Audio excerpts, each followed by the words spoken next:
What if I were to suggest that you play a key role in the awakening world? And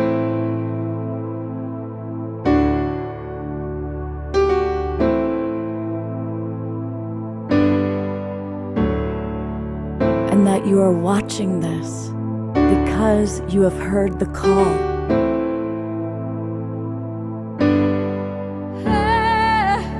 We can start right now by opening our hearts and minds.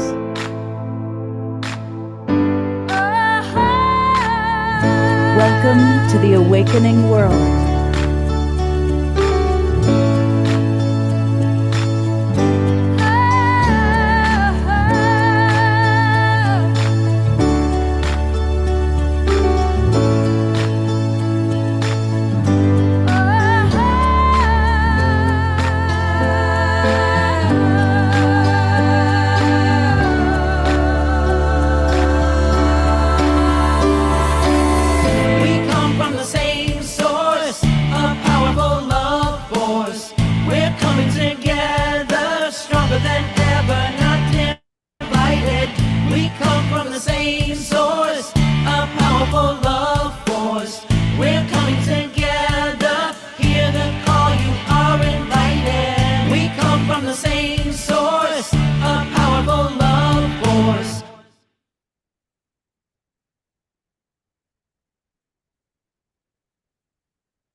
Hey, good evening, everybody.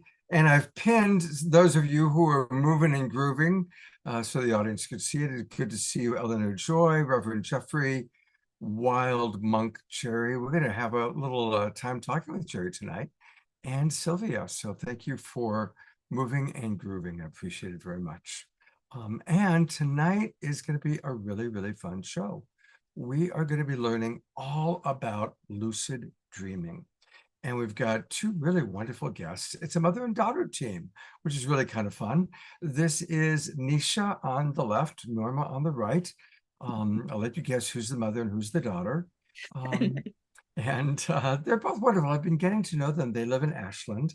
And as you all know, I spent a lot of time in Ashland recently, had a couple of meals with them. And they are going to teach us all about lucid dreaming. They do workshops on it. They've written a book about it, and we're very, very proud to have them. But I'm going to tell you a little bit about both of them. And then, of course, we're going to have an Omashar song. Omashar is flying home right now, even as we speak. He is flying back, so he will be with us live in person on our next show, Saturday night. But a little bit about both of them. Norma is a master of transpersonal psychology and a scholar of world religions. She specializes in Buddhist psychology, Jungian dream work, and trauma healing. With 9 years of advanced academic degrees and over 30 years of apprenticeship working with Indigenous elders. Of course, we just did a big show with Indigenous elders last week. Norma brings a very rare level of expertise in guiding the exploration of the subconscious dream time. And I've had some wonderful conversations with Norma, and she really understands in a very compassionate way how to work with our shadow, how to work with our shadow side. And I know that's something I always am fascinated with, and I think we'll probably ask her a few questions. And her daughter is a skilled dream worker, a filmmaker, technologist, and a digital artist. Nisha's been trained in the art of journeying into the deep subconscious, working from a young age because she was Norma's daughter, right? So, you know, she kind of was living with it. And Nisha does have this ability to weave the information that she's learned with many masters, because her mother has been, her mom is like a who's who of spiritual teachers and elders from around the world. They've traveled around the world together. It's not in their little bio, but one of the things that's amazing is they traveled the world together, even when Nisha was a child, learning from various spiritual teachers. And so Nisha has learned how to kind of weave that in with her own firsthand experience in the lucid dream realms. So it's really cool having both of you with us. When I got to know them, I was like, oh, we got to do a show with you, definitely. And thank you for taking the time to do that. Thanks We for are going to start with an Omashar video, and people get up, move, and groove to the music. I see we've got a lot of our favorite dance players with us, and then we're going to get right into learning all about lucid dreaming. But here we go with sent to us by beloved Omashar, This Beautiful Garden.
I seem to remember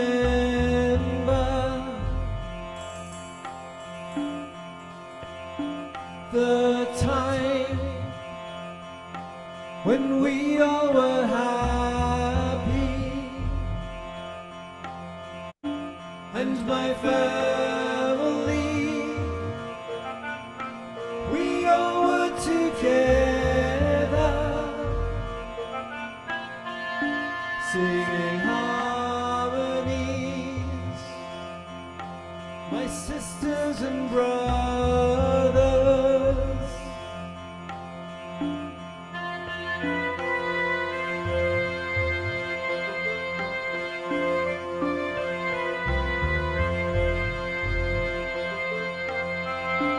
I often dream that we're gathered together and we all live in this beautiful garden by a river with my favorite flowers and the trees there, I know them by name. If you'd like a new life, here it is, here it is, here it is.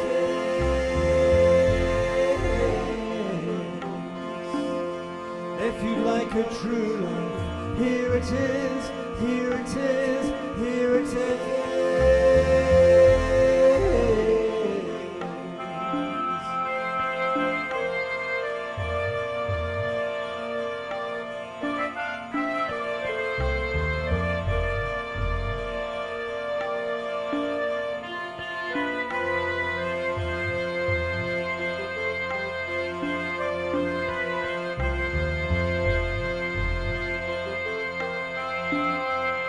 We all are born of the great sun. We all are beloved golden ones. Do you remember? You're part of the story. Do you remember that you are the glory? If you'd like a new life, here it is, here it is, here it is.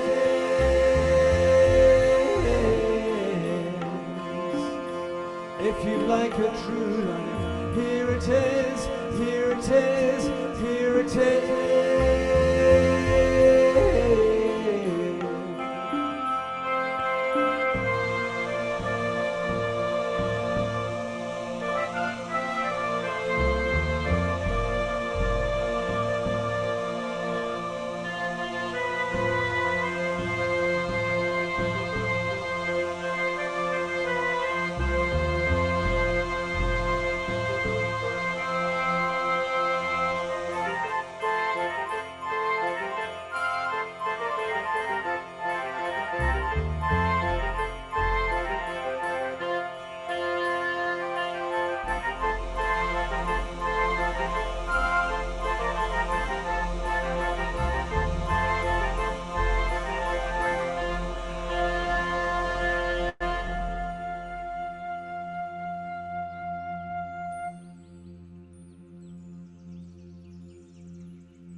That's all, Twinkle Omashar. Thank you, Jerry, Sylvia, Reverend Jeffrey, and good to see you, Eleanor Joy, dancing and moving and grooving. It's kind of a slower song, but it's got that kind of mystical approach to it, doesn't it? It's I like that one. All right. Well, we're going to go right to tonight's show. And I'm curious, let's definitely utilize the chat box. I will call on some of you. I will read your comments.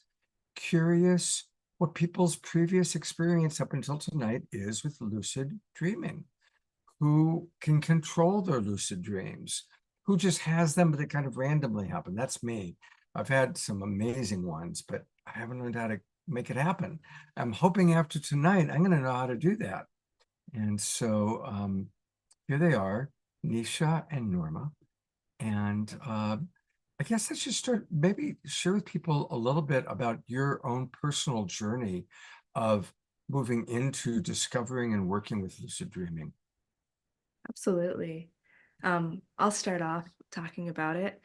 So, as you wonderfully put in the introduction, too, I'm so lucky to have been raised in a lineage of dreamers and raised immersed with the practices of honoring the dream time, because a lot of times in our culture, kids are told, oh, that was just a dream, or don't worry about it, and really the dream time is diminished. Whereas growing up with my mom and within the various cultures that we visited, seeing the importance of the dream time and how it is such a powerful space that we go every night in order to connect with ourselves, with our higher selves, with these amazing dimensions of non-ordinary reality. Dreaming was always a big part of my life. And so all through my childhood, I would talk about my dreams. And then as I moved into my teenage years, I would always write down my dreams. And then really in my mid-20s is when I became very fascinated with lucid dreaming. And the way it came about was that I actually had this moment where my mom and I were driving along in the car and we were just talking like normal. And then I was like, and when I die. But unlike other times when I said that, it was just a mundane thing to say. In this moment, I had a very visceral, almost like going through a veil feeling come upon me of the gravity of that. And like, wow, that is really amazing that us as humans have to face that someday, ultimately, we will no longer be in our physical bodies and we'll be entering into this great unknown.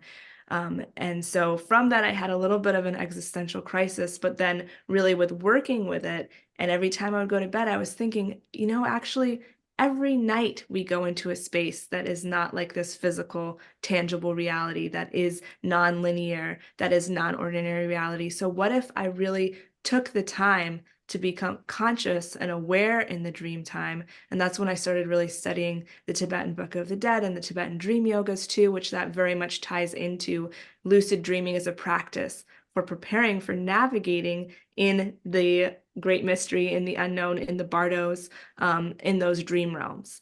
And so that's where I got first very interested in lucid dreaming, and then I studied the works both of Western scientists, psychologists, as well as Eastern traditions around dreaming.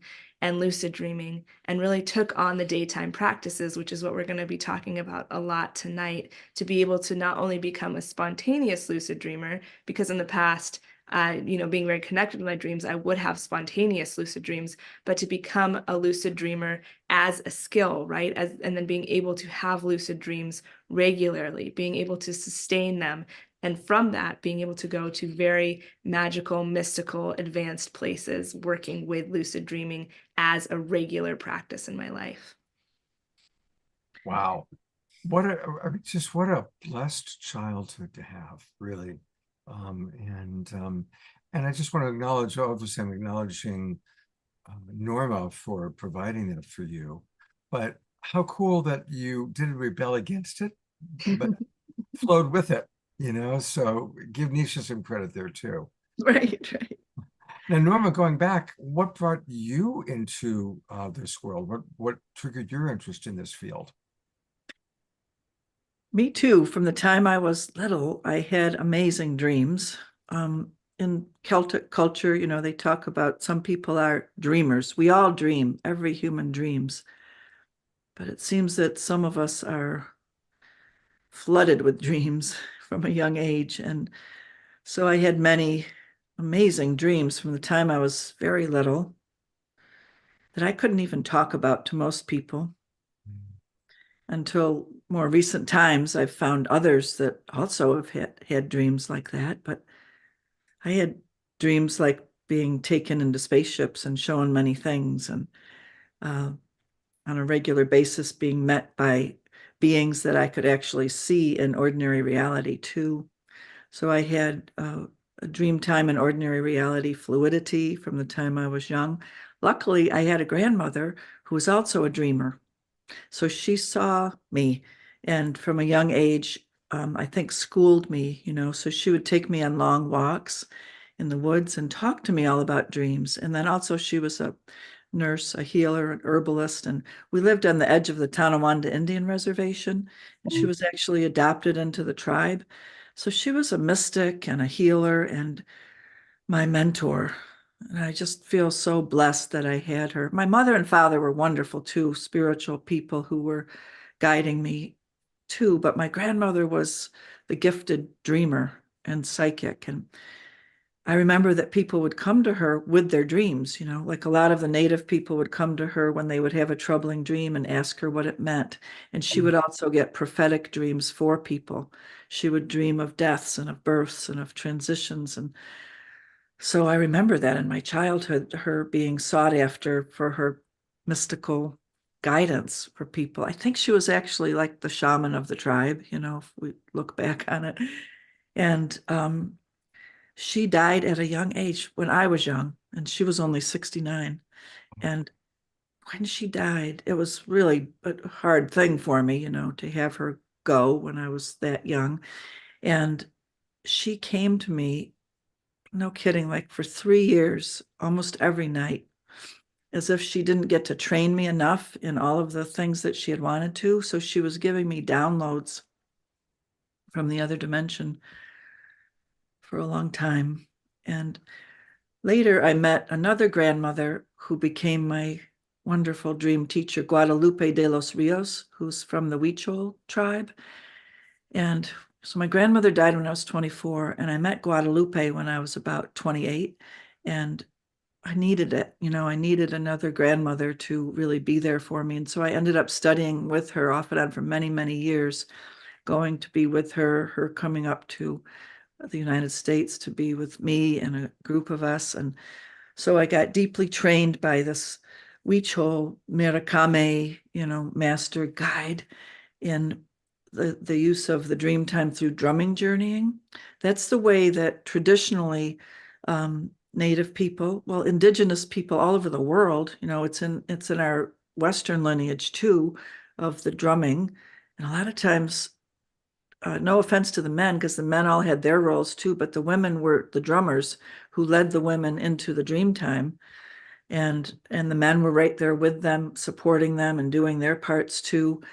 But there's lots of records available now coming out of Mesopotamia and Corsica, Sicily, all these places where the women were drummers. And I love the book by Brian Murarescu called The Immortality Key. If any of you have read it or haven't read it yet, I recommend it. But it goes into Western history and shows the lineage of the drumming and the psychedelic tools that they had, that they were masters of.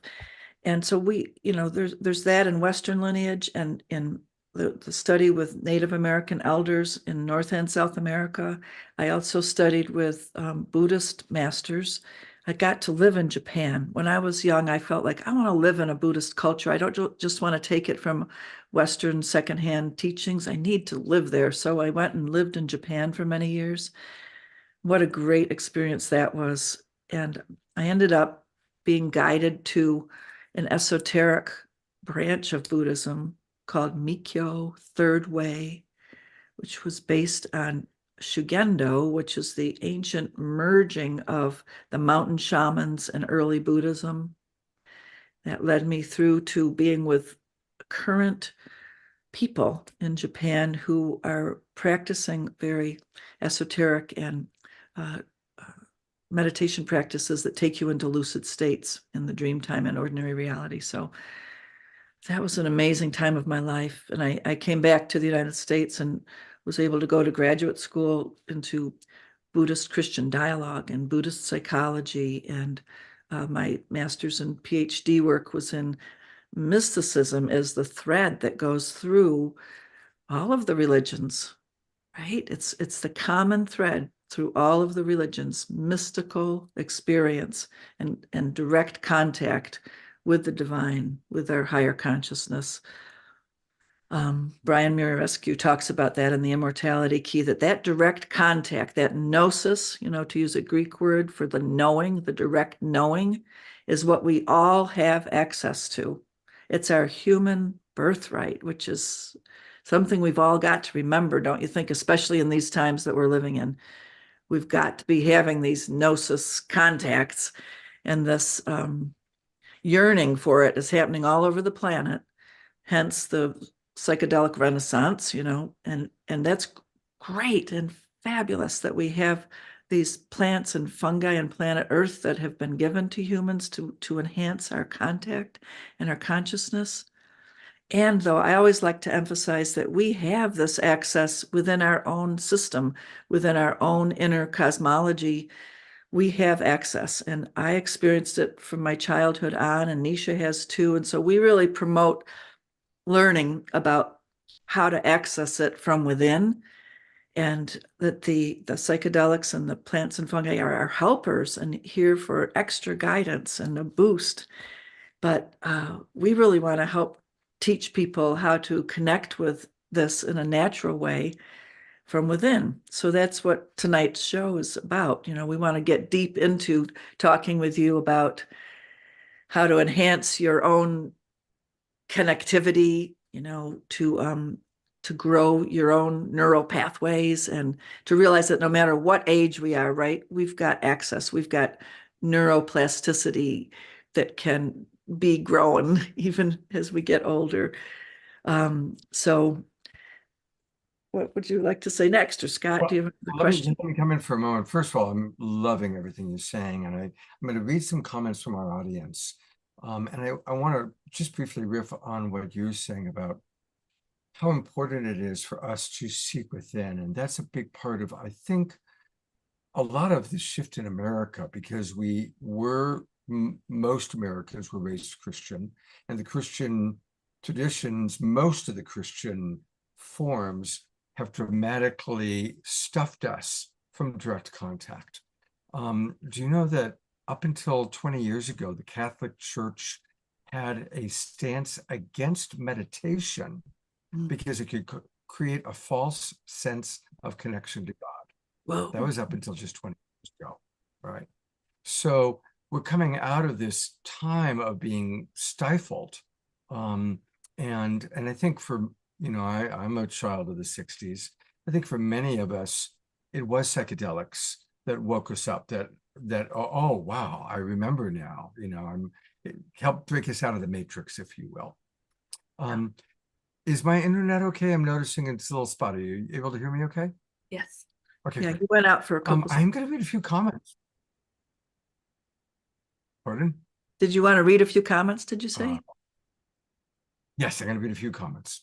So from Sylvia, she writes, the last few years, I've been blessed to be part of a shamanic trance experience led by Susan Josephson, the daughter of Felicitas Goodman, who was one of my father's teachers on his spiritual path.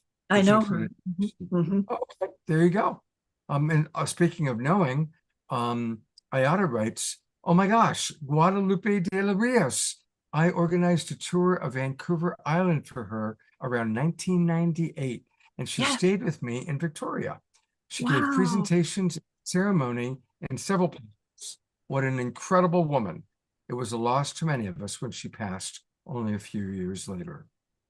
So there That's you go. Small wonderful world. that you got to be with her too. Wow. Oh, that's so good. Don Drake writes, drumming is a powerful way of accessing altered states of awareness. That's right. Absolutely.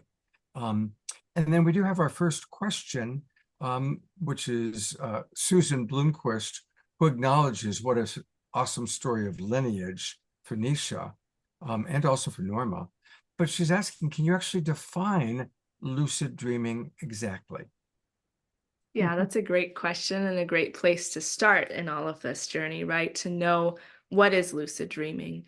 And the definition is really a lucid dream is when you are aware that you are dreaming within the dream. And I like to expand that a little further too, because we can have different levels of lucidity in dreams.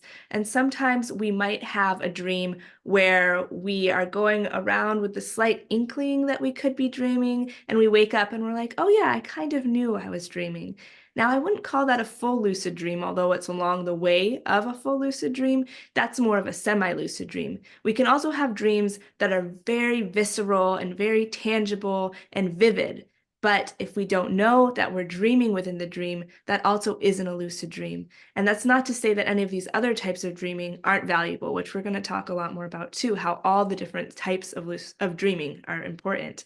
But a lucid dream is one in which you become certain that you are dreaming within the dream. And when you have that aha moment, that click on, the quality of the dream really does change, where it feels hyper real. It feels as real as being in this physical reality. And you are aware that because you are dreaming, you can do things and interact with the dream material in ways that you wouldn't otherwise be able to if you didn't know you were dreaming.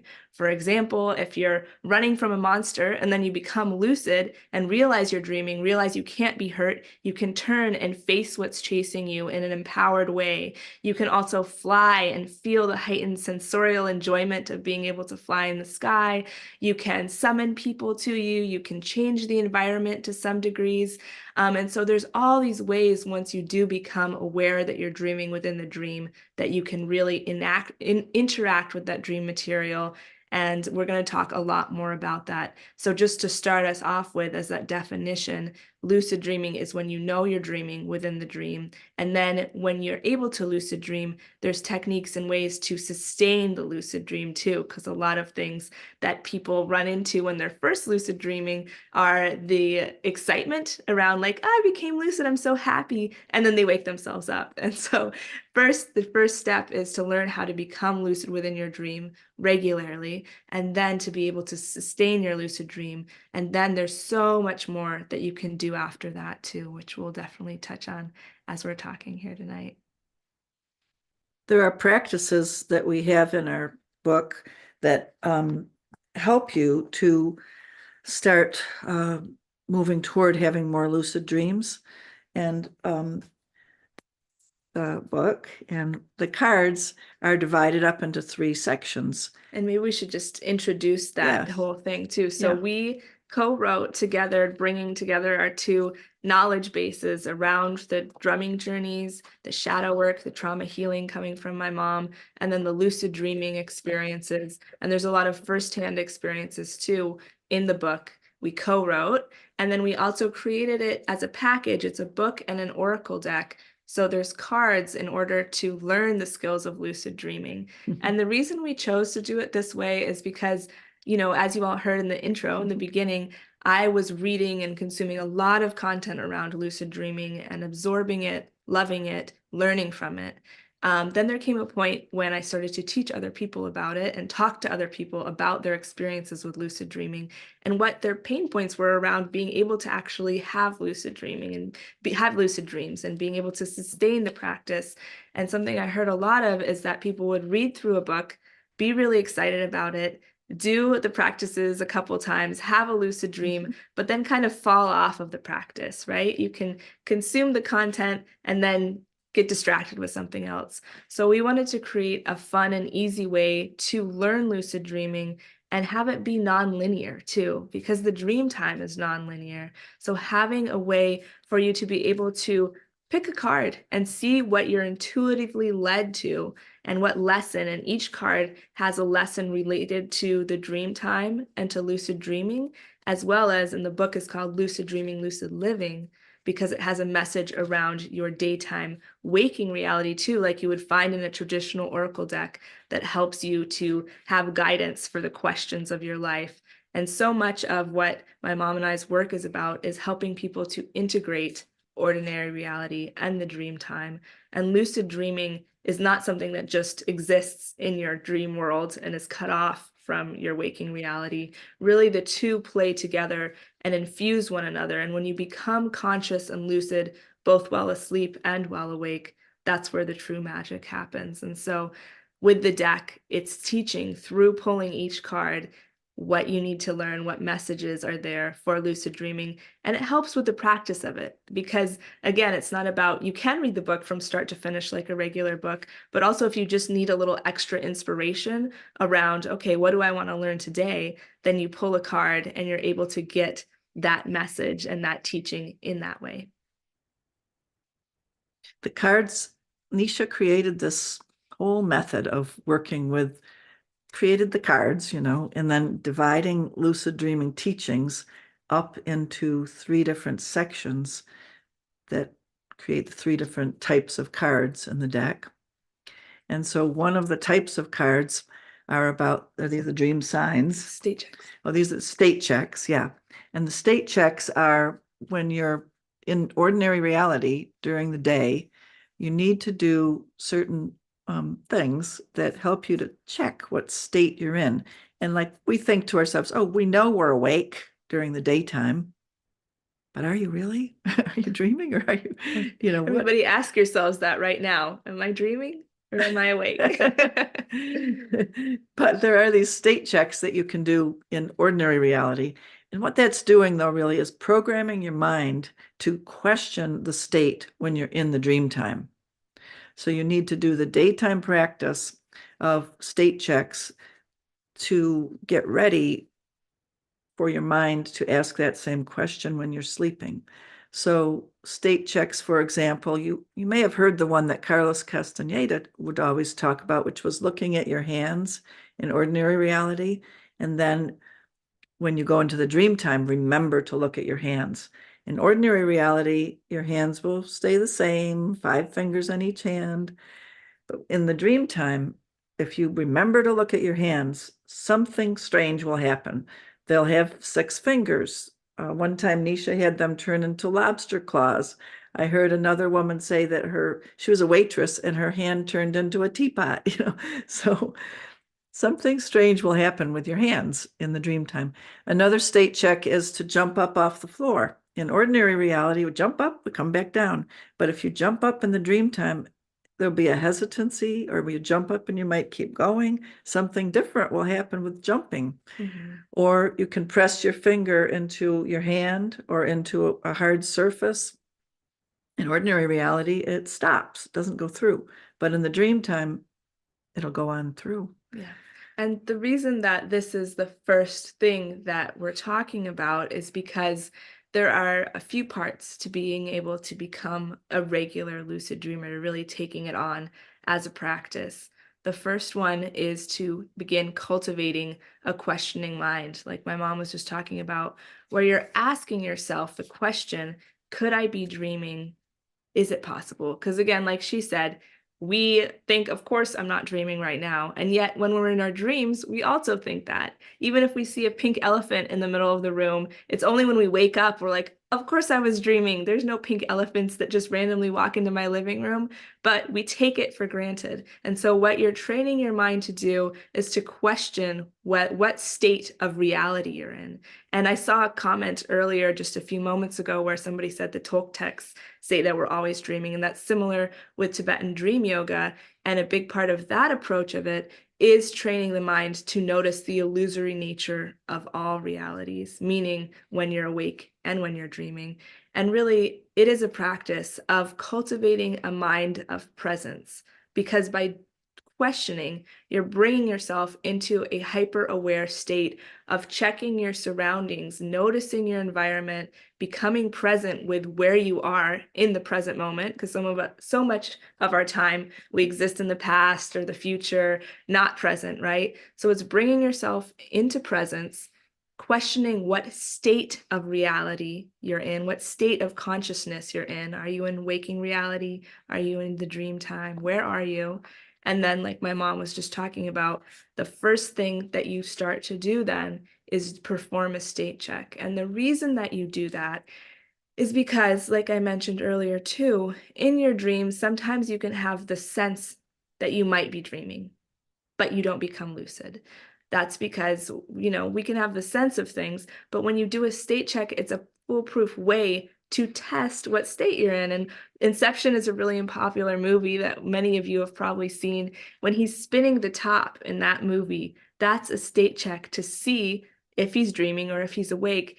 And the reason it's so important is because it gives you that moment of realization. When you perform a state check and you see, oh, my hand turned into a lobster claw, or oh, I jumped up and I can fly, then you know you are in the dream time. And then, like I told you in the definition of what lucid dreaming is, when you know with certainty that you are dreaming, you become lucid. So the state check a lot of times is really the key that flips you into that fully lucid state. Sometimes you can just go into it naturally, but to guarantee regularly that you're able to switch into lucidity, doing the state checks throughout the day, you're doing it while you're awake, then trains your mind to also do it while you're sleeping. And when you do it in a dream, then you become lucid.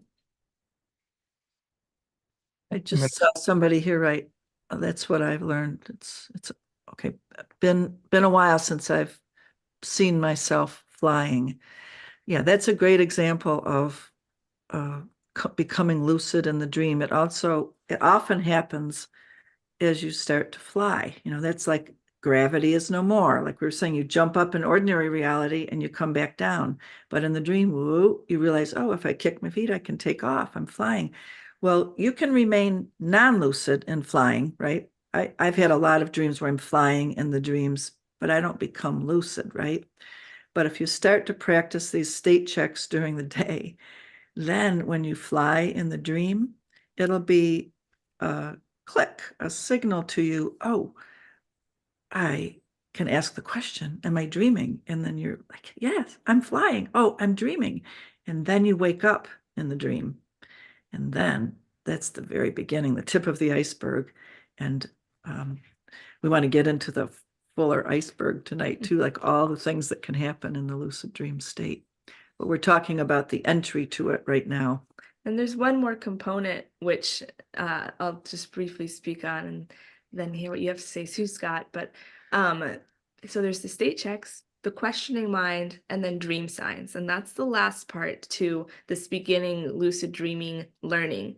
And dream signs are kind of like my mom said, flying is a kind of heightened state of a dream sign, but really they are things that regularly occur in your dreams. So to begin lucid dreaming, first you need to really connect in with your dream time, which requires remembering your dreams and then writing them down.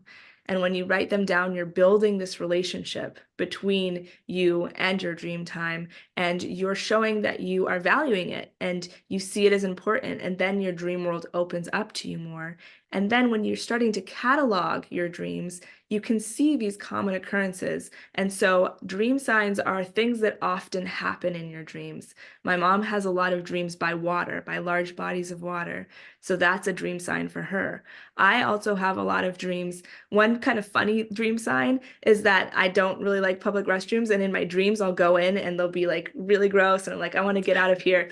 So that's a dream sign that's very mundane. And yet mundane dream signs, or going into the elevator, is kind of a common one for people. They'll go into the elevator in their dreams and weird things will happen. Mundane dream signs are great because what you want to do is then anytime you interact with that dream sign in waking ordinary reality, you perform a state check. So for example, every time I go into an elevator, because I have elevators as a dream sign, then I will, if it's like, no, if somebody else is in the elevator with me, I'll flip my hands back and forth and say, could I be dreaming? State check. If nobody else is in the elevator with me, I might jump up and see if I fly. State check. But that's what you're doing, is regularly when you encounter your dream signs in waking reality, performing a state check, because there's things that commonly occur in your dreams, then the chances of it happening in your dream are really high. And if you're training your mind to perform a state check every time you're in this situation that often happens in your dreams, you will do it while you're dreaming. And again, you'll become lucid. When you were saying all that great stuff, I saw a question here. How do I extend the flying time when I'm flying in a dream? And how do I remember it better? How do I extend the flying time? See, that's a great question that leads into what you talk about extending the lucidity. How do you stay lucid? Yeah. Do you want to talk to that for just a moment? Definitely. Yeah. So that's step 2 is, step 1 is becoming lucid. And then, as mentioned earlier, a lot of beginning lucid dreamers will get really excited when they have a lucid dream and just wake themselves up, which is not something to be hard on yourself about. It's like really a stage of lucid dreaming. And yet there are techniques that you can use in order to sustain the duration of your lucid dream. Really what it's about is bringing more focused awareness, especially if the lucid dream is starting to fade rather than just you pop out of it because you're so excited. You can focus your attention on a point on the floor or on the ground, wherever you are. And by having that focused, pointed attention, the dream will form back around you, because again, it's bringing the awareness back into the present moment, back into the presence of lucid awareness. You can also focus on a single object or point in the dream. It's really about really interacting with the dream material in a pointed focus way. Another thing you can do is spin around in a circle, and there's some science around it even that's pretty interesting, but it has to do with your inner ear and the balancing mechanism. But if you spin in the dream, you know, you're lucid in a dream and you spin around in a circle, it will help you to reform the lucid dream around you and bring lucidity into a clearer presence. So with the earlier question about how can you keep flying, really, when you become lucid, then you're able to fly in a way that you can't necessarily fly in a regular dream, because in regular dreams it might just stop happening or whatever, and you don't have much agency. In a lucid dream, because you know you're dreaming, you can keep flying and keep going. And then if you're able to maintain the lucidity, then you can maintain flight too. Now, there is this third element that we'll talk about a little bit later, but we call it the co-author, which is this other presence, this other awareness, if you want to call it your subconscious, your higher self, God, the universe, etc., that you are meeting and even more directly facing within a lucid dream, that plays with your dreams with you. And so sometimes things won't go according to plan, even if you're lucid dreaming. Some people say, oh, you know, in lucid dreams, people can just do whatever they want and control the dream totally. And really, that's not my experience. And many other lucid dreamers confer that you have a lot of agency, but you don't have total control over the dream. There still is this other force that you're interacting with. And it's really a joyful experience to have that and to see and come in direct connection with this co-authoring force within your dreams. I can see that you're checking the questions, so I'm not going to repeat them. I'll let you choose, Norma and Nisha, which questions to answer. But I do want to bring us to, I think, a very fundamental one. which is the idea that this is actually a dream world, which is something I personally believe. But I noticed that somebody else mentioned the Toltec belief around that, we're in a dream within a dream within a dream within a dream, that this is a dream within the astral plane, and the astral plane is a dream within the causal plane. So I'd love to just get your feedback on that. And then there's about a dozen questions I'll let you tackle that our audience has asked you. A dream within a dream within a dream. Having studied shamanically all over the world, there are 3 basic dimensions that we go to, right? There's the underworld, the middle world, and the upper world. And then there are levels and levels within them. In our book, we write about the 6 realms of dreaming in Tibetan dream teachings. So, and in the Bible, even St. Paul talked about going to the 7th heaven. So you hear in all different cultures about the many levels of lucidity that you can go to. I really appreciate the teachings, though, of the 3 basic sections of other consciousnesses that you can go to. It's very important that the teachings tell us to go to the underworld first. Why? Because we go into our own unconscious. In our own unconscious, we encounter our trauma wounds, we encounter our fears, nightmares, the things that have hurt us. And that's where we need to go first. Why? Because however power has been misused against you, you will have the tendency to misuse power in that same way. So the ancient teachings say we need to go into the underworld with our guide, power animal, and guides that help us to encounter our wounded places, right? And then heal those, heal the ways that we use power, heal our trauma wounds. So a lot of dream work in the beginning, even when you're a child, you're encountering your monsters, your boogeymen, the scary things that have hurt you. That's so important to realize that's not a bad thing. That's the beginning part of dreaming, that we have to encounter them and we have to heal the ways that we work with power so that we're not going to misuse power.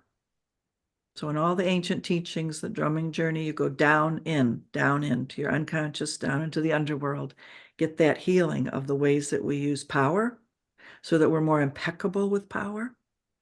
Then you're taken to the upper world journeys.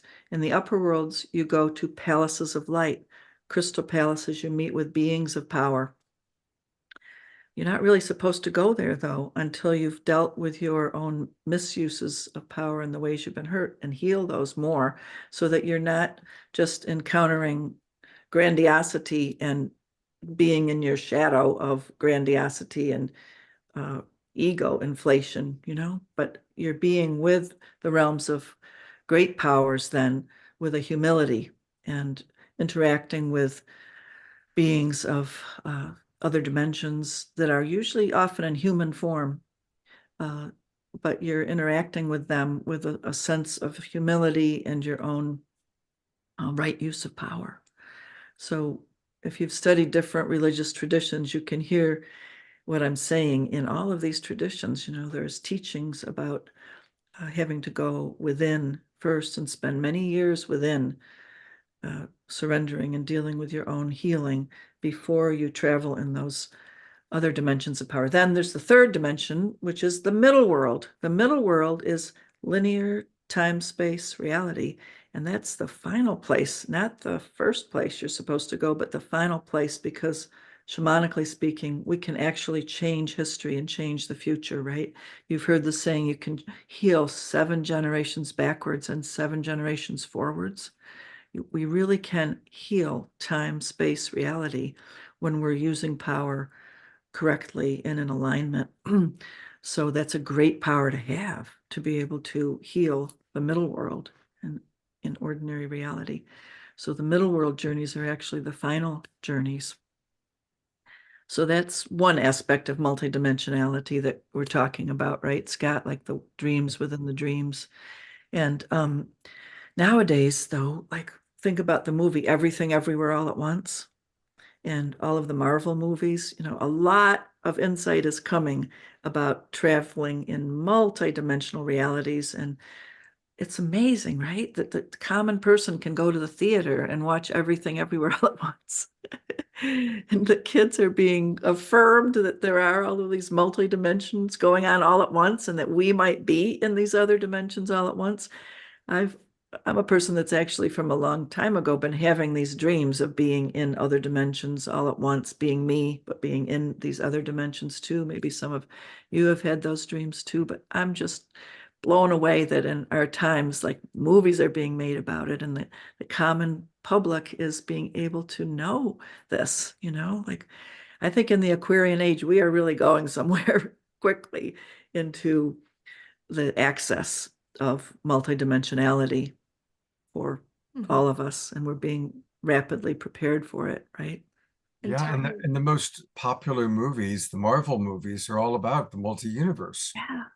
So it's like kids are really getting indoctrinated with it, which is beautiful. It's fantastic. Yeah. Now is the time when it is in popular awareness in ways that it hasn't been before. Similarly with lucid dreaming too, there's been waves of interest in it, obviously, but this is definitely another moment where there's so much fascination throughout the generations with being able to lucid dream. And in the same thread of talking about it's all a dream and training our consciousness, that's actually the second book that my mom and I are working on about psychonavigation, which you can hear in that word. It's about knowing how to navigate in your psyche. And lucid dreaming is a really powerful practice for that, because it gives you the ability to become aware within the dreamtime state of your psyche, and to see, when you have a lucid dream, you really see how, oh, I thought this was so real. I thought this was so, the thing, factual. But now I realize it was all a dream. And that's with the Tibetan dream yoga too, like you heard me talking about earlier. That is the practice of realizing that, oh, I also think that this physical reality is so real, and yet it's a dream as well. And that's not to say it in a spiritual bypassing or an overly, just taking it for granted way. Like there are rules to these different realities that we are navigating through.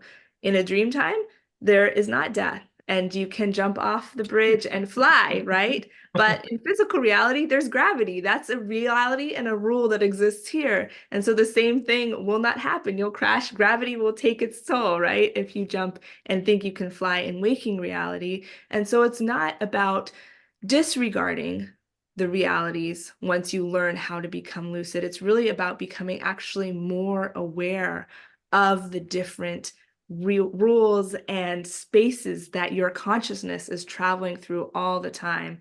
And again, even in waking reality, we are going through various states of consciousness constantly, drinking coffee, getting altered that way, or having a certain experience that's very heightened, having a spiritual experience, having more mundane experiences. In the dream time too, when you become lucid, you realize, and also non-lucid, you realize there's all these different types of dream states that you go through. And then another aspect of that is with out-of-body experiences and astral projection. And I've had a lot of those too, and I've worked with astral projection and out-of-body experiences a lot as well.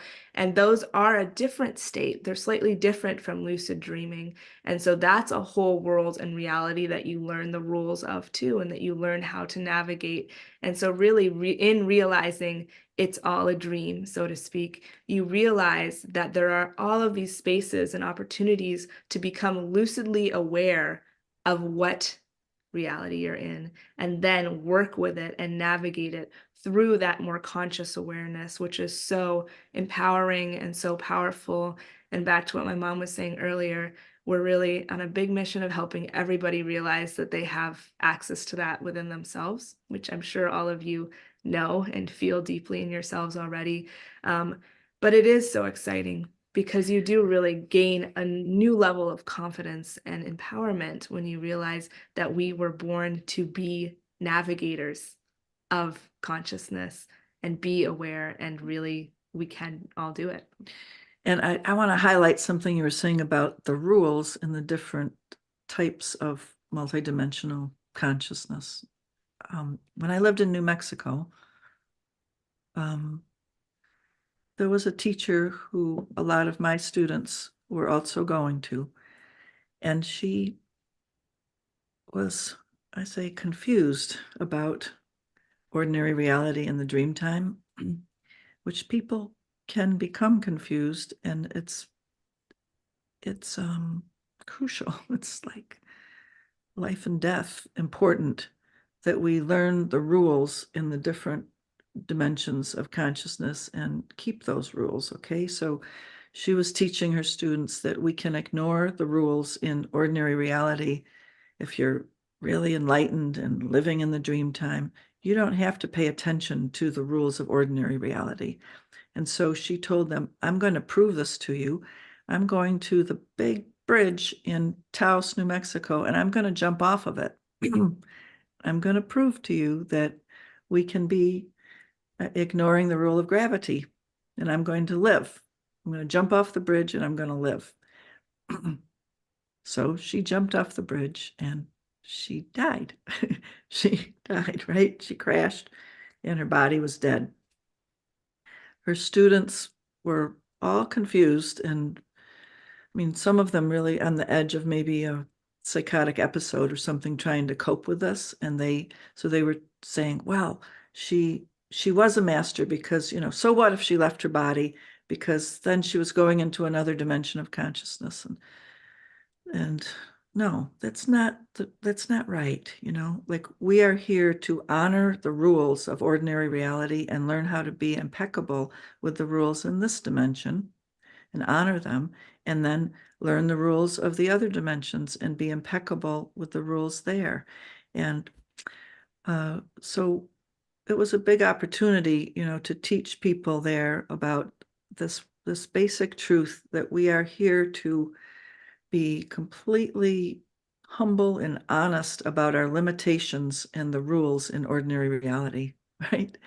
And then to be in other states of consciousness where there are other rules. So the Aboriginal people talk about this, that we're supposed to be learning as we go along to walk fully, humbly present in ordinary reality and be with harmony and create harmony by being attentive to ordinary reality, and then fully walk in the dream time simultaneously. So they said, the Aboriginal people said, they had to walk very slowly, because to be fully aware in other dimensions while being fully aware in ordinary reality, they had to be very careful to sing the song to this rock, to speak to this tree, to sing the song of that bird in the dimensions as well as in ordinary reality. So, wow, that practice of being fully conscious and doing the right thing in the various dimensions.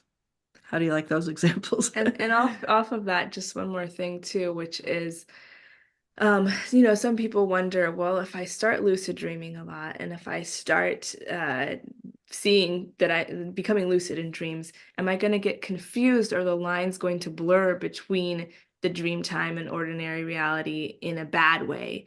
And of course, different people have different predispositions psychologically. It's great to work with therapists and psychologists if that is something that you're dealing with.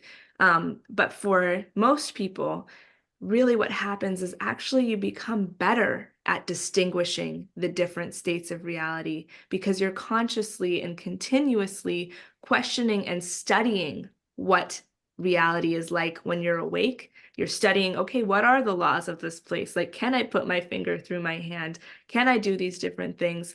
Bringing yourself into a hyper presence and awareness. And then when you become lucid in dreams, especially regularly, then you really start to know what the lucid state is like. And for myself, when I started off, I was doing all of these practices regularly and doing state checks really regularly. And the state checks or what would help me become lucid most of the time. However, as I started to really learn the lucid state in my own inner terrain, then I would switch into lucidity without doing a state check, because I would just be in the dream. And I had trained my consciousness to be aware of what the dream time is like. And so then I'd say, oh, wait, this is the dream reality. I know this for sure, and become lucid there. And similarly with out-of-body experiences, which, just to give a side of telling about the distinction between out-of-body experiences and lucid dreaming, a lucid dream generally starts while you're in a dream. So you're already immersed in the dream material, and then you have that moment where you say, hey, could this be a dream? Question it and become lucid within the dream. Out-of-body experiences oftentimes happen while you're in bed in the in-between state. And a lot of people have experienced this in-between state with sleep paralysis, which is where your conscious mind is coming back online before the effects of your sleeping body being paralyzed, so you don't act out your dreams, have worn off. And this is, within our minds, within our bodies, we have this mechanism to help us not act out our dreams. And so it's natural. It happens to a lot of people. And yet it's a perfect moment to be able to go into an out-of-body experience, because your body is still immobile, but your conscious lucid awareness is turned back online. And a lot of people will have scary visions and scary things happen in the state, because it is a disorienting state in and of itself, and you're in the in-between. But if you can move past the fears around that, which we teach and talk a lot about how to move past the fears of the sleep paralysis state, you can really use it as a springboard for being able to have an out-of-body experience. Because then what you do is, when your conscious mind comes back online, your physical body still can't move. You can pull your dream body, your astral body, however you want to name it, you can pull that up out of your sleeping body. And then you are in this physical world reality, so to speak, that's slightly different too, though. You're in the third state that we're talking about, which is kind of this astral out-of-body experience state. And you learn the rules of that too. And you learn how that feels different, and you learn how to study that reality as well. So you're hearing in these different examples that there are ways to train your mind, your psyche, your conscious awareness, your lucid awareness, to recognize what state you're in. So I just want to ask everybody out there, have you had a sleep paralysis moment? Have any of you had that, where you're waking up and then you can't move? You're not able to move your body. So that's what she's talking about, that sleep paralysis. I don't know if any of you or all of you have had it, but it's kind of common, and people get afraid when they have it. And so lots of times scary images or beings come into their mind when they're in that sleep paralysis. But what Nisha's saying is that in that time when your brain is biochemically not yet activating your body, it's a very valuable moment. See a lot of yeses there. Thank you. I see a lot of yeses. See, it's a very valuable moment, because it's a doorway, it's a portal into lucidity, and possibly into an out-of-body experience. Mm-hmm. So then she went on to talk about out-of-body experiences, and she's had many of them, and is very adept at traveling in that zone. So I just want to encourage you to experiment with lots of different ways of being in these other states. So out-of-body experiences, I just wanted to say a little bit more about that and give an example of it, because you may have heard about this in some readings that you've done or something. But Nisha, would you give that example of, like, when you were traveling, experimenting with the fact that you were out of body but able to travel in this dream body to other places? Absolutely, yeah. And you all might be familiar with Robert Monroe too, who has done a lot of writing about how to have out-of-body experiences and developed technologies around it too, with sounds. So it is a state that people have studied for a long time and really tried to verify that it is a true experience that is really happening. And so for myself too, having these out-of-body experiences and being very excited about what potential they had. I'll start from the beginning. So I was in a sleep state. I was dreaming, and then I had the sleep paralysis experience where my mind came online before my physical body was able to move.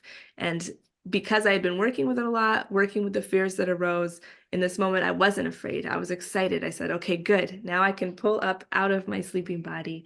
And a lot of times it'll feel kind of like Velcro, where you're pulling your dreaming body out and it's unvelcroing from your sleeping body. And so then I came out all the way and was in my room and looking around my room, which looked very similar to my physical room, just had a slightly different, more dreamlike quality to it as well. I looked down at my hands because it's good to do state checks in the out-of-body experience too. And they were a bit more solid and looked closer to my physical hands than they do in lucid dream experiences a lot of times, but they were glowing blue. And I said, okay, I know that I am definitely not in a waking reality experience and state. So then I thought, okay, well, I remembered that when I went to sleep, I had the intention, and this is a really important part of lucid dreaming. And this whole practice is setting clear intentions of what you'd like to do once you become lucid or once you have an out of body experience. So for that night, I had the intention to try and go make it to visit my friend who was in Hawaii, who was very far away because I was in Southern Oregon at the time. And so I was walking around my room and I said, okay, I'm going to get out of my room now and I'm going to start going. And I tried to go out the window, but it was not quite right. And so I said, no, actually, I'm going to go out the door. And so then I went out the door and I was out in front of my house in this out of body experience in my dream body. And I was thinking, how am I going to get all the way to Hawaii? I don't do I fly? What do I do? And I started to picture the oceans of Hawaii and this very particular beach. And as I pictured it, I felt myself flying kind of through a wormhole almost towards, and this big gust of like a wind kind of pushing me back. But no, I was so focused that I would make it all the way there. And I made it all the way there to the Hawaiian beach. And then I thought about my friend's house and I made it all the way there to the house. And I went into the room and I looked around and I was like, I'm going to study what's in this room and where everything is, because when I wake up, I want to check if this is where it was, if this is what it was. And so I studied it all. And then I woke back up eventually and I called my friend and I said, hey, did you have this poster over here and this thing right here? And he was like, yeah, I did. And I was able to verify, like, wow, I really had this experience and I really was able to do that. So that's one example of the out of body state and what it's like and what types of things you can do within it. And then there are amazing things that we are called upon, I think, by spirit to do when we can become more masterful in these realms. So I, for example, through many, many years of my life have been called in these out-of-body states to go to places around the world where there are traumatic things happening. And in this dreamtime lucid state or out-of-body state, I visit situations where people are dying and I help them. In real life, I've been a hospice chaplain for many years, and so I help people dying and passing through that portal in ordinary reality. But in the dreamtime, I would be taken to all different places around the planet where difficult things were happening that I didn't consciously know about. So here's one example of it. But one night in a lucid state, I was taken to Japan there was a big recreation building and children and teachers were there playing in this big like gymnasium type building. And I knew that a tsunami was coming and that they were going to die. And so I whispered in the teacher's ears, let's draw them all together in a big circle and all the adults surround them and sing songs to them and comfort them and help them know everything's going to be okay.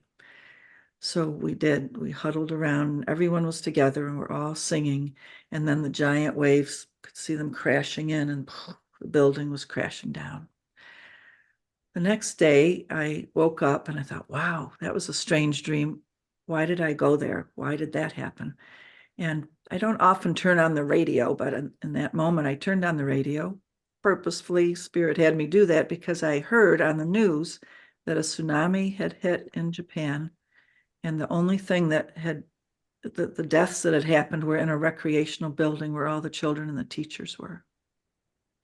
And so there I was, having been guided to help them, get ready for it so that the passage could be more comforting for them. So we have missions in ordinary reality and in the dream time. We all do. You do. I just want you to know that and be aware that the dream time is super important, right? We are multidimensional. We are doing a lot of things. We're serving in a lot of ways. It almost brings tears to my eyes, to realize how much capacity we have, and Spirit needs us to be awake in the dream time because there's a lot for us to do in the multi-dimensions.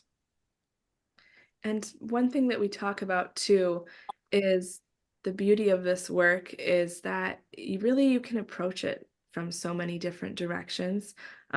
People are coming at it from a more psychological or spiritual or scientific lens. And really, with lucid dreaming, it is very approachable from any of those ways. And so if you want to take it as a spiritual practice, like you're hearing, there's so much that you can do with that and so much that you can do to connect into other helping of people, other dimensions, your higher self, the universe. It's all there for very transcendent, incredible experiences. Also, if you just are more interested in a psychological standpoint, it's the ability to come into direct consciousness or direct communication and communion with your subconscious and with your inner self. And so you can work through, like you're hearing with my mom talking about too, past traumas. You can work through complementarily doing in waking reality your shadow work, working with a therapist, and then in the dream time, going and finding your inner child and being able to have a lucid conversation with them, being able to talk to archetypes that will help you work with these energies inside of yourself, being able to work through your fears, the traumas and how they are manifesting in the dream realms, which oftentimes are more symbolic or fantastical. And so it's really a powerful practice that way. And then from the scientific lens too, it's amazing the studies that are currently happening now as lucid dreaming is being more accepted in the scientific community around how it does help with strengthening your memory recall, the neuroplasticity of your mind, also being able to train in skills in lucid dreaming that then have real world waking effects. So like say if you want to learn the piano and you practice it in the lucid dream, then they're seeing that, oh, that skill is actually being improved tenfold because this person is doing it in a lucid realm and then waking up. So there's so many beautiful ways to come at it from. And so I just like to say that for everybody that's listening, there's a way that an entry point that you'll probably be interested in these things. I see somebody here saying, Dana saying that lots of times that you're doing so much in the dream time that you wake up feeling exhausted and you're not sure what it is, all that you're doing, but it just feels like a lot, right? A lot happens in the dream time. And waking up feeling exhausted. Well, I don't know. If I was talking with you more deeply, I would talk about, like, why are you waking up feeling exhausted? Because I would prefer that you would not be exhausted when you woke up from it, but there might be some lesson in that, like why are you getting exhausted in the dream time? There might be a lesson for ordinary reality that is trying to come through.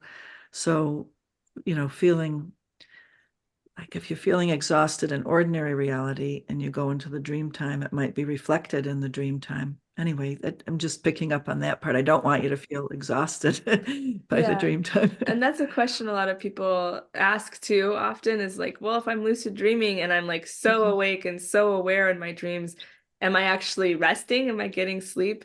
And really, like my mom's saying too, it should be true that actually you feel more rested. You feel really, because you're having these profound experiences of awareness, it doesn't mean that your body, your physical body, isn't resting. And oftentimes when I wake up from a lucid dream, I feel so energized for the day and so excited, because it is so empowering to see all that I'm capable of. And say, if I've gone into the dream time with a problem that I need to solve or something that's weighing on my mind, become lucid within it, and then I'm able to work through that in a really profound way, then I wake up like, yes, I'm ready to face the day now. So yes, that's just to say, for all of you listening, if you've had a lot of lucid dreams or you haven't, really, it is a very enlivening experience, and hopefully will not feel draining to you. And I also see somebody's question up earlier. Can I just say one more little Yeah, thing go about it? I don't want to imply, though, that there's anything bad or wrong about feeling exhausted, because that's just a message. Like I always emphasize that every single message that comes is good and important. So you just explore it. You just ask questions about, what does that mean? And that segues a little bit with somebody's question up there about interpretation of dreams. So we don't really ascribe to set dream interpretation books so much. Like you can look up the meaning of, if I dream of a ladder, or if I dream of a black cat, or things like that, and look up the meaning of it, but it's really somebody else's interpretation. So you have to go into yourself and discover what the dream symbols mean for you, and they're always meaningful.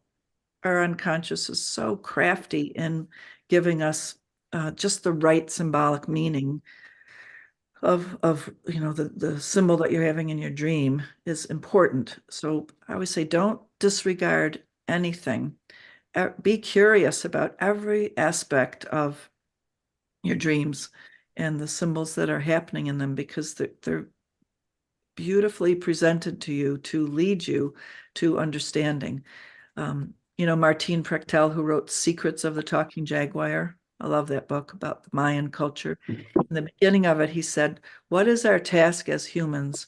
Well, listen to the macaw, the bird of paradise, cawing in the tree, and it's squawking at you, and it's saying, put together the puzzle pieces of your life.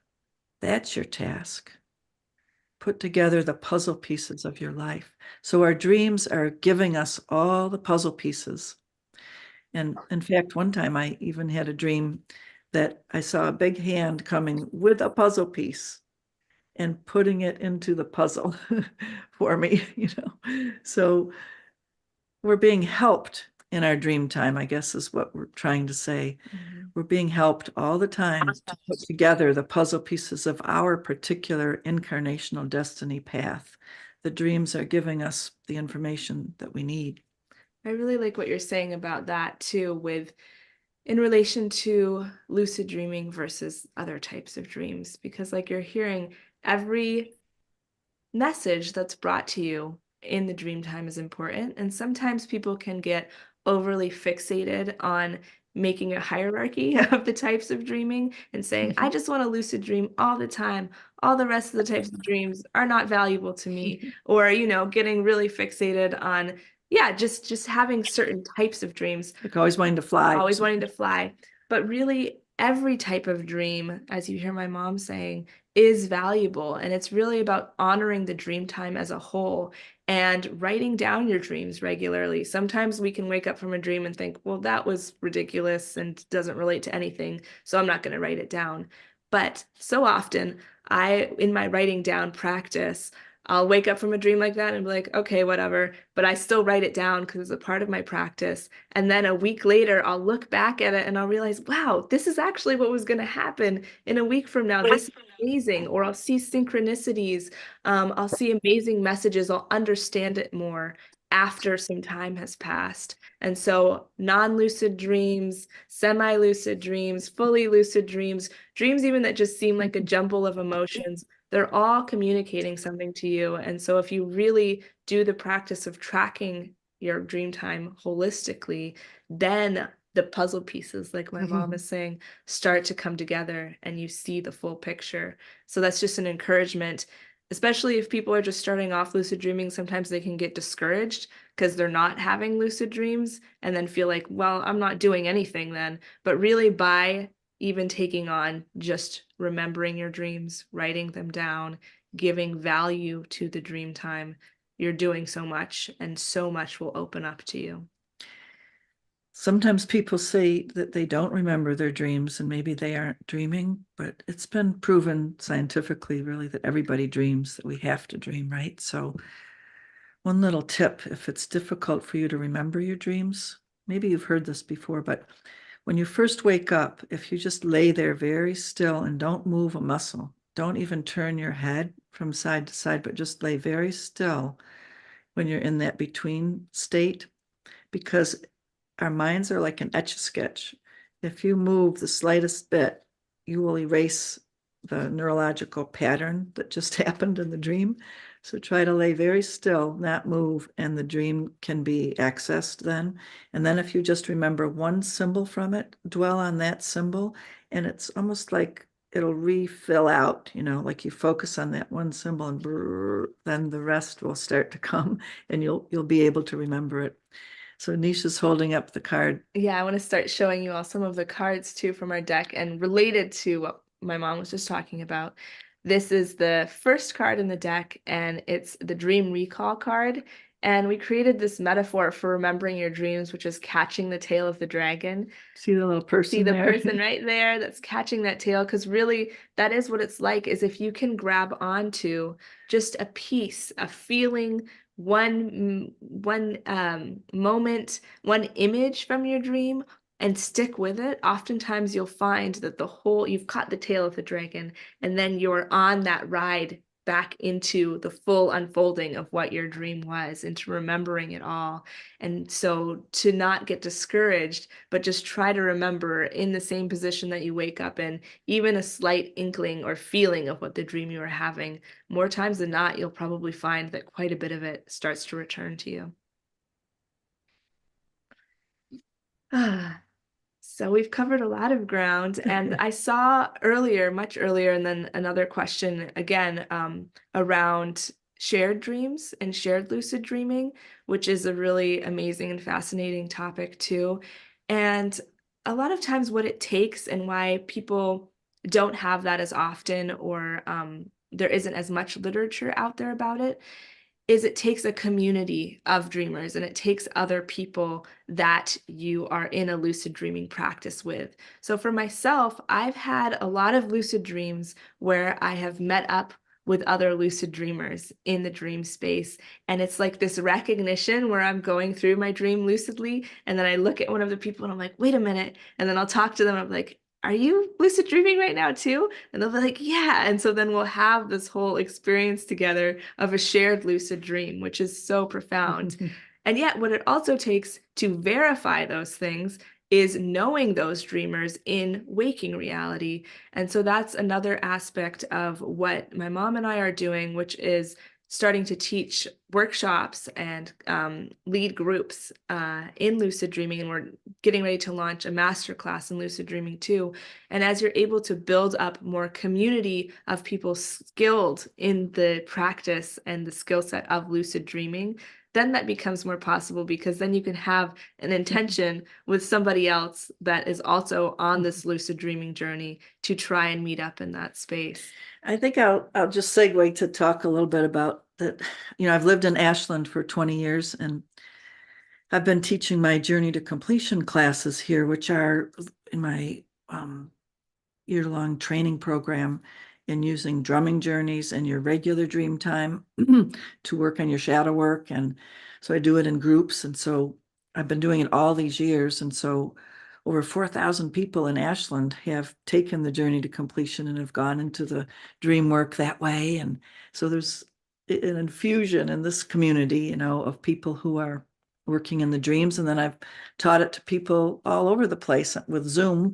And so we're forming a collective of dreamers, and you might want to be in it, but we're structuring online gatherings that you'll be taught a lot about dreaming and be able to share with other dreamers and be in this consortium of dreamers.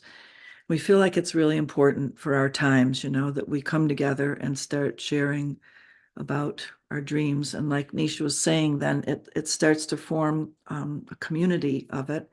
And you can imagine what Nisha and I, you know, going into our dream time, and we often have the same symbols come into our dreams, and they're telling us slightly different things, but similar things. So the dreams are informing us of things we need to know.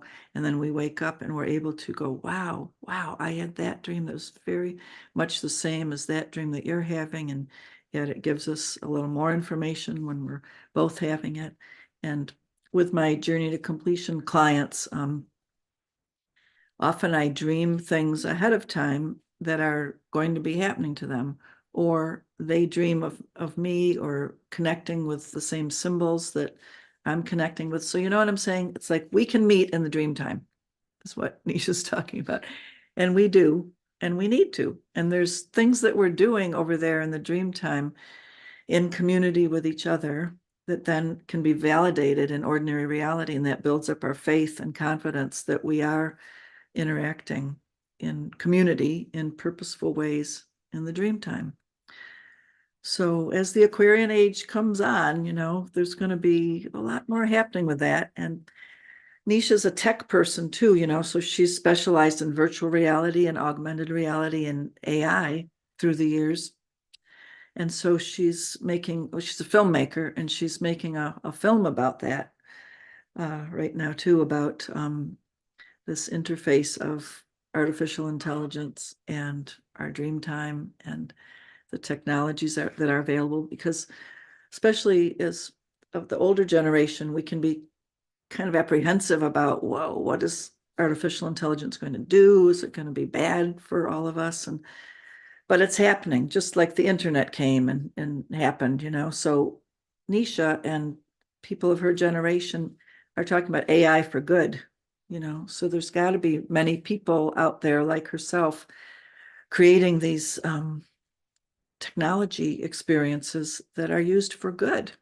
So there's so much that's going to be happening in the age of Aquarius, where our mystical abilities are interacting with technology too in amazing ways. And so I'm just saying that to say, not to buy into fear, you know, but to realize that we're going places as an evolving humanity, like Barbara Marx Hubbard had predicted, you know. What did she call us? Universalis, Homo Universalis. We're going into our universal consciousness and our interbeingness in those skills and realms. So that kind of relates back to what Scott was talking about in the beginning here, you know, that we are connecting with these dimensions because we need to right now. We're the ones that are alive right now, so blessed to be alive in these bodies right now, because we've got to expand our consciousness and become more and more skillful in all of these dimensions and with these technologies, because we're going places that we need to go to help the planet. What a wonderful, wonderful 90 minutes you blessed us with. And there's still a lot of questions coming in, but I don't want to keep you here all night long. So what I do want to do is take people to your website and spend a few minutes there where people can learn all about you. I've put the website into the chat box, but most of the people watching are watching on Facebook and on our different broadcast partners. So I'm going to spell it out for everybody briefly, and then we're going to go visit it. The website is Lucid Dreaming, lucidliving.com. Lucid Dreaming, lucidliving.com. And we're going to take a little look at all the wonderful things that you two provide here. I think we'll go all the way down to the bottom, then we'll come back up to the masterclass. And there's, you know, a nice review really of a lot of what they've taught, some really wonderful tools. And you've got a bundle. Tell us about the bundle. Definitely. So this is a nice little bundle that we put together that's free to get, and we called it the Dream Alchemy Bundle. And what it includes is a morning routine, which is a video around how to have a morning routine that will be very conducive to lucid dreaming. And this is the page that you go to be able to get the full bundle. And then it has a video about the evening routine and really how to cultivate a practice around lucid dreaming, and then an ebook as well that gives you more information about how to, again, do these two first steps in order to, and here's the ebook that you can see, in order to have a lucid dreaming practice and to begin really your dream practice in general of remembering your dreams and living your life with presence too. So this, you can skim through it a little bit, but you all can sign up for that bundle. And that's a great way to get started and working with us. Tell That is about. so generous of you. Thank you. Yeah. And then also on the website too, you'll find, if you go down a little bit further, here's a link to the book and oracle deck, and it all comes together in one package. And with that, there is a 200-page book that teaches you all of what we've been talking about and so much more. I mean, as you hear, this is kind of just the tip of the iceberg of what we've been talking about tonight, but around lucid dreaming and lucid living, giving you messages for your daily life too. And then it comes with all these beautiful cards as well.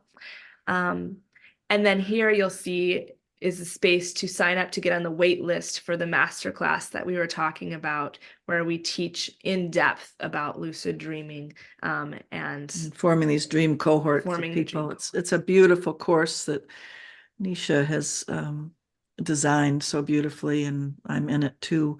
But it's a 6-month, like, in-depth mystery school on lucid states of consciousness and psychonavigating. yeah, so that'll be launching soon too. And on the website, definitely, if you go all the way to the bottom, then you can put in your name and email address, or else you've already done that. Hopefully, most of you are going to want to get the bundle.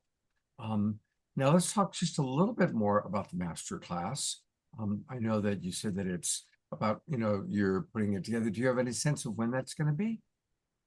We're hoping to launch it this summer, so we're getting all ready with it, and it should be ready really soon.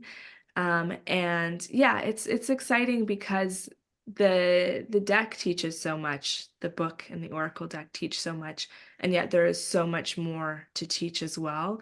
And being able to have us as the teachers and guides that are walking you through it, it's part passive, but then there'll also be moments where we all come together in community, like we're talking about, and are able to have questions, have a dialogue once you've begun doing these practices and learning from us, and then also connecting with a community of dreamers. And that's really what we are building out, is a way to continue to build this community of people who are wanting to be lucid and wanting to venture in through drumming journeys, venture in through doing their deep shadow work, and then also through lucid dreaming to be those on the planet that are doing all these things. Beautiful. Thank you so much. Stick around, because we're going to spend a few minutes talking to our wild abbot Cherry about the Mystic Monastery. I also got several announcements to make. And I know that there's a few questions you may want to respond to in the chat box. And again, thank you so much. I'm really looking forward to my bundle. I will share a brief story. And actually, I'd love to get your feedback on it. One of the most extraordinary things that happened to me was when I was 21 years old. I went to bed with my girlfriend at the time. Her name was Bonnie. And I woke up around 5 o'clock in the morning. It was like not quite sunrise yet, but there was some light, in the room. And I was in my same bedroom, but there were different things on the wall. There weren't the normal things. And I looked at who was next to me in bed, and it wasn't Bonnie. It was another woman who I actually ended up having a long, long friendship with this life, and we never slept together. And all of a sudden, I realized I was in a different reality. And I'd heard a little bit about it, but I mean, I didn't have Marvel movies back then to guide my way.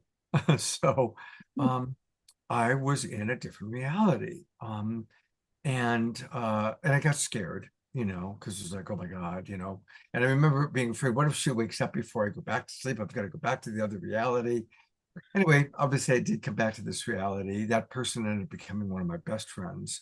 And I did have a series of dreams in about that reality. In this reality, I chose to be focused on writing, directing, and producing. In that reality, I chose to stay as an actor and follow the track of an actor. And it was very interesting because my dreams paralleled my success. Like as I became more successful as a producer, my acting career in the dream life was taking off. I made a Clint Eastwood movie. I was on the Johnny Carson show. Those are some of the dreams that I remember. And then the dreams just kind of stopped. I haven't had one in 20 years about that reality. But is that a fairly common experience for people, or anything you'd like to share? I haven't talked about this in a long time because it's kind of unique. But Isn't it fun to get to talk about it though in this kind of setting? It's fabulous. It's like, we want to invite, right? So thank you so much for sharing that, because it's an example of what happens to people and they don't get to talk about it, or people will think you're crazy or something, right? But nowadays it's coming time for us to talk about all of these things. So Nisha, what was your hit on that?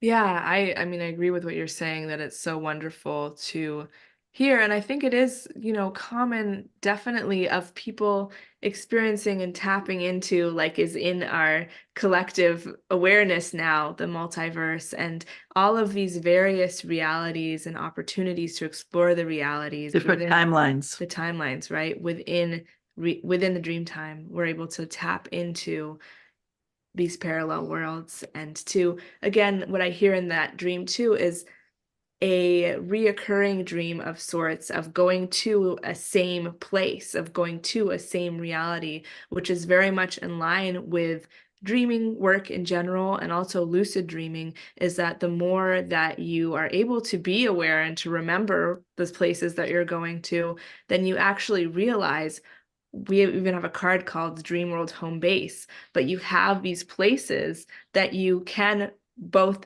unintentionally in the dream time, if it's non-lucid, continue to go back to, but also within a lucid dream, you can think, oh, I'm going to go back to my home base. I'm going to go back to this familiar place. So for me, one of those, which is pretty fantastical, is another planet that it's very distinct because it has a red ocean and black sand. And that's a place that I experienced once in a lucid dream, and it felt very familiar. And then I made it the intention that I wanted to go back there over and over again in lucid dreams. And so I would set that intention, and when I became lucid, I would venture over to that place and have amazing lucid dreams in that space. So that's really something you can do with the lucid dreaming practice, is go intentionally to these realities that you're regularly visiting in your dream worlds. And psychologically speaking, let me just end on this, I guess, that, there's this TV series called United States of Terror that was about a woman who had multiple personalities, but she couldn't remember, which is, when it's a psychotic state, you cannot remember when you're in this one about that one. So the goal of what we're talking about tonight is that we remember all of who we are in all of the states, that we are gathering and gathering our memory and our knowledge and our awareness and our awake in as many states as we can be, so that one knows about the other, and we're communicating in all of our parts of ourselves and all of our dimensions of ourselves. That's what it means to be fully awake, so we encourage you to be as awake as you can and get to know these different dimensions and different parts of yourself. Like Scott was just talking about, there are different things going on, and it's not scary. It's who we are. We're multidimensional, and we have a capacity to be aware and awake and masterful in our multidimensionality. So it's exciting. And thank you all for being here tonight. Thank you so much for participating with us. And I know Scott will probably say this, but tell others about this broadcast, about all of Scott's wonderful broadcasts, but about this one, because they can watch it later and and be in touch. Yeah, absolutely. I will send both of you the recording tomorrow, and we send out the recordings of all of our shows on Mondays. And all of our shows also live on our YouTube channel. And this is a classic. This is an evergreen show that'll be of value for years to come. So I'm very, very grateful for it. I also hope that my internet is okay. Can you hear me? Because I'm, you know, Good.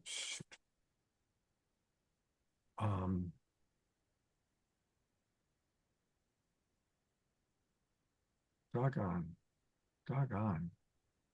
Come We're on. hearing you okay. You are? I've Yes, kind of yeah. lost, it's funny, I've lost my picture, which doesn't always happen, but I'm glad if you can hear me. I can see you. People are asking, I'm going to talk. You can see me? Okay, Yeah. great. People are asking about Piper Dellums, and I heard from Piper yesterday. First of all, she's been watching most of our shows on Facebook. She's still a little shy to come on camera. Oh, I think his internet might have dropped right in that moment. While Scott's coming back, one other thing that I'll mention is that, as you see in the links here too, we also have Instagram and YouTube channel where you can find a lot more regular content, and it's a good way to engage with our teachings regularly. Yeah, Nisha's got a lot of great stuff on the YouTube and the Instagram, short and longer things on the YouTube that you'll love watching. So tune into that and tell others about the YouTube and Instagram. I hope he can come back, but Should we, like, I can show some of the cards. Oh, look at, maybe he's back now. Maybe. no, I don't know. There he is. Okay. We are so reliant on our technology, aren't we? Were you able to catch everything I said about Piper Dellums? Or did you miss me? We heard part of it and then you dropped off. Dropped off. Bottom line, she's not out of the woods yet. There's they found another mass. There's a lot of work still to be done. So let's keep Piper into our prayers. Let's definitely keep her into our prayers. I was very happy to see Eleanor Joy was with us earlier today. Eleanor Joy, I'm going to put the spotlight on you for a minute if you want to share with people your update. Can you hear me, Scott? Yes, we can, Eleanor Joy. Okay, so I'm still in hospital, as you can see, and it's been a long haul, much longer than ever expected. But I am going home Tuesday, and I'll be going home to my place. It's just too small in Ian's place, so I have to have home support because I can't really function on my own. And so I'm not out of the woods, but at least I'm by Tuesday I will be home. Okay. Well, we're going to keep up your prayer, the prayers, and let's just take a moment right now and just send maximum grace to Eleanor Joy. Maximum grace to Eleanor Joy. Maximum grace to Eleanor Joy. Thank you, Scott, and everybody. Absolutely. Love you all. We love you very much too. Absolutely. We have a lot of upcoming events. So everybody kind of pay close attention. I'm going to go in chronological order because every night there's something happening for the next week. Tomorrow night is when we're going to be doing a special event. I will be in Sebastopol with the Twin Ray. And they're doing a live event in Sebastopol, but I'm going to live stream it out to all of you. So all Global Peace Tribers will get the Zoom room link. I'll email that out in the morning. For any of you who are watching on Facebook, time to join the Global Peace Tribe. Just go to globalpeacetribe.com and join, and then I'll send you the link for all of the events that you're about to see. By the way, speaking of this Twin Ray, I mentioned to Sanandaji that you will be on the show tonight, and he sends both of you lots and lots of love and looks forward to connecting with you, ideally, when we're all back in Ashland. they left today to come down to the Bay Area. So they're also going to do the New Living Expo. So hopefully we're all going to get together and have a break bread together sometime soon. So lots of love to you from Sanandaji and Shakina Ma. Anyway, so everybody, the event tomorrow will start at 7 o'clock Pacific time, 7 o'clock, and it's going to be a 2.5-hour conversation with the Twin Ray. They will take some questions.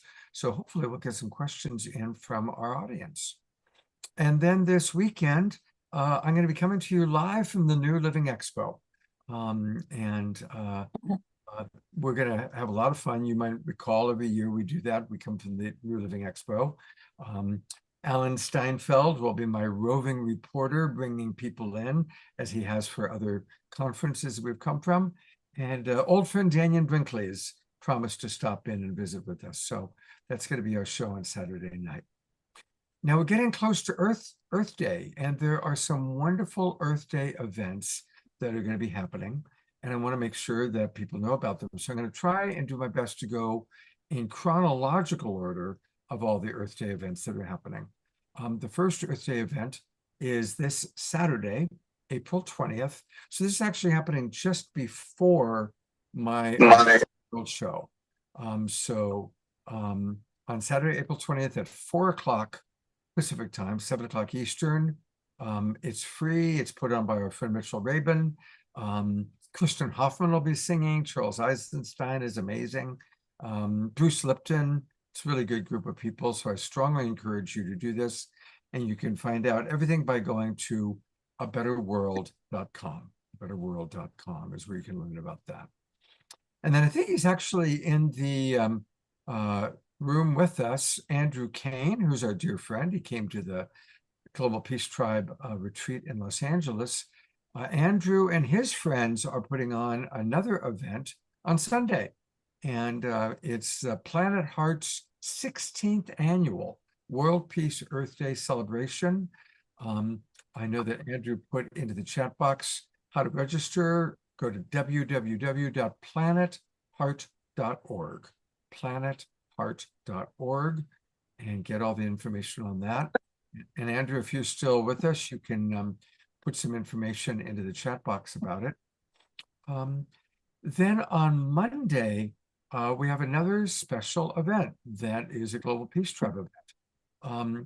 For those of you in Northern California, we are going to have a live conversation with Danny Sheehan at the Sunrise Center. And Danny is someone I've known for decades.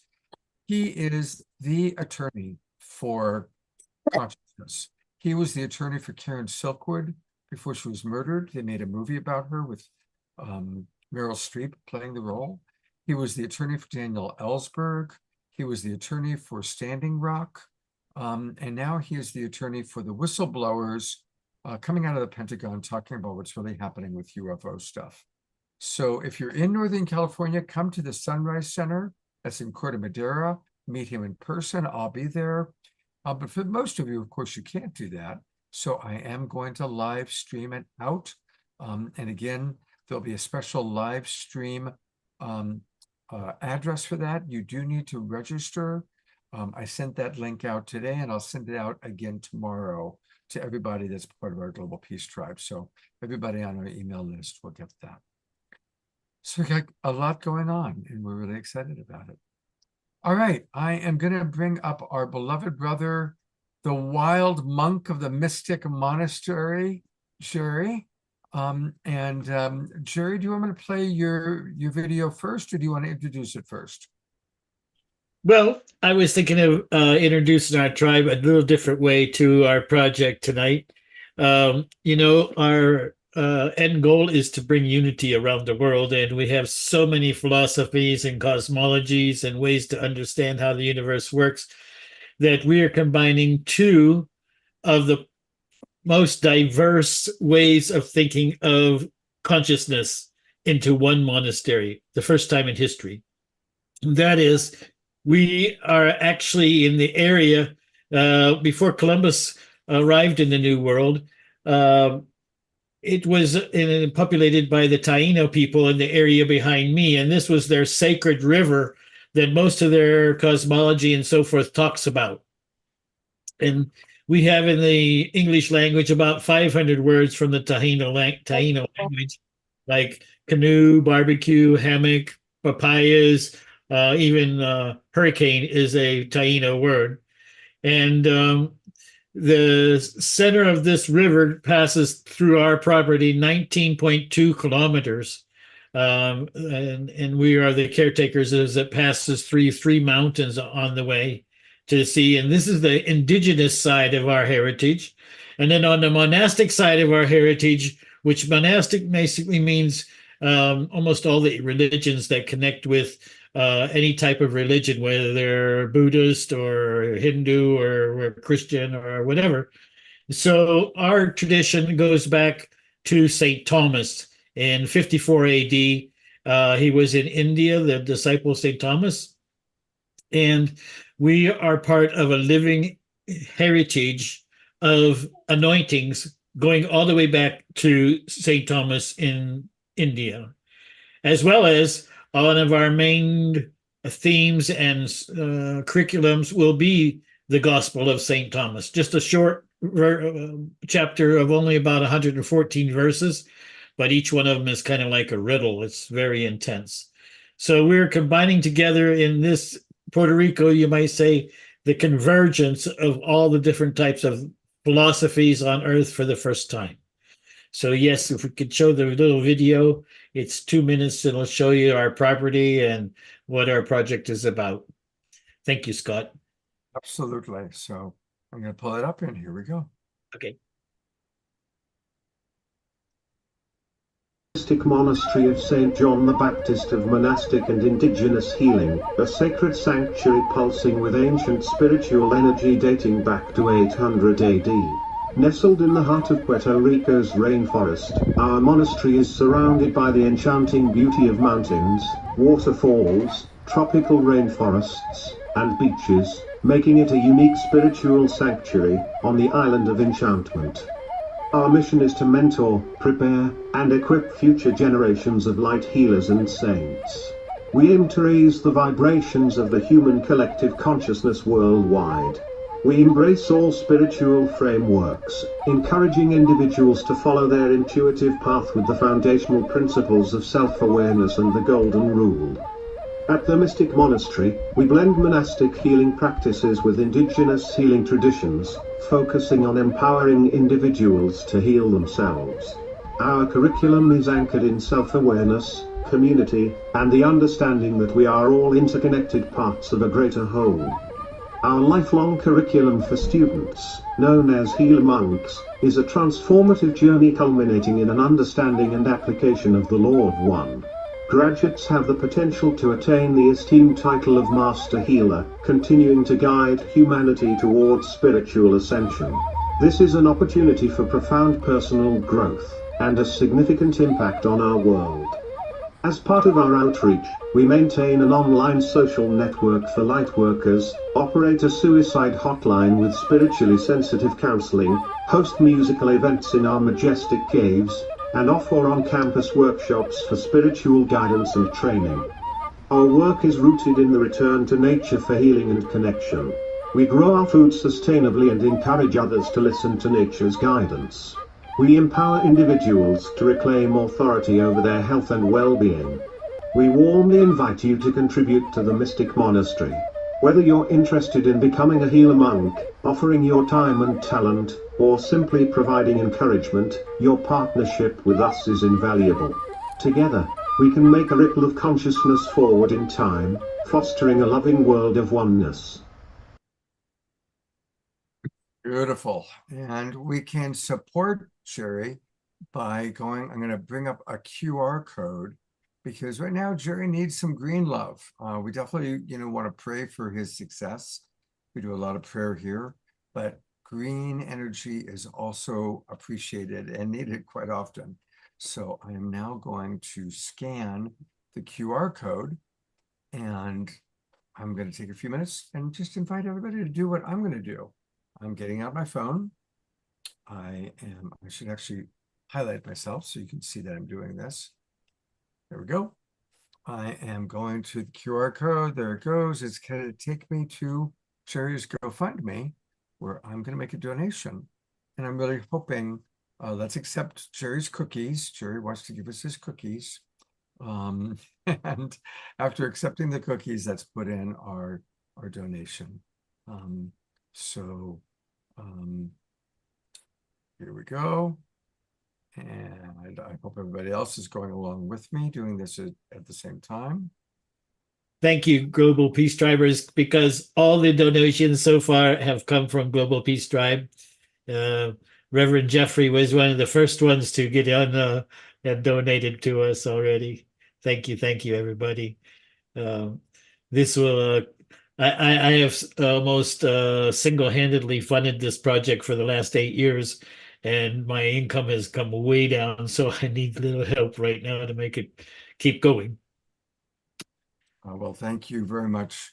All right, I have successfully donated, and I hope that others are going to do so as well. We love you, Jerry. Thank you so much for the wonderful work that you're doing, and you God are bless each of you. one of our absolute favorite Global Peace Tribers. Definitely a very central person to us. Love you. Yes. All Thank you. right. Well, I'm going to bring up one more time our amazing guests, Nisha and Norma. What a wonderful mother-daughter team you are.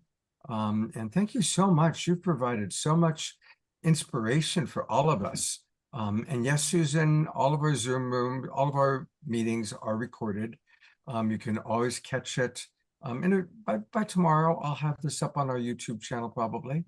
And I also send it out, all of our subscribers. We send out the replays usually on Monday, maybe sometimes on Tuesday. So thank you, Nisha and Norma. Thank you, Scott. Thank I you. look forward to seeing you in person when I come back to Ashland. And Exciting. and I know you're going to do something at the Haven soon. Great. Thanks so much for having us on, and wonderful to be with all of you. Thanks, Scott, for all you do. My pleasure. Take care, everybody. I hope to see you all tomorrow night for our special event, and have a beautiful evening. Good night, everybody.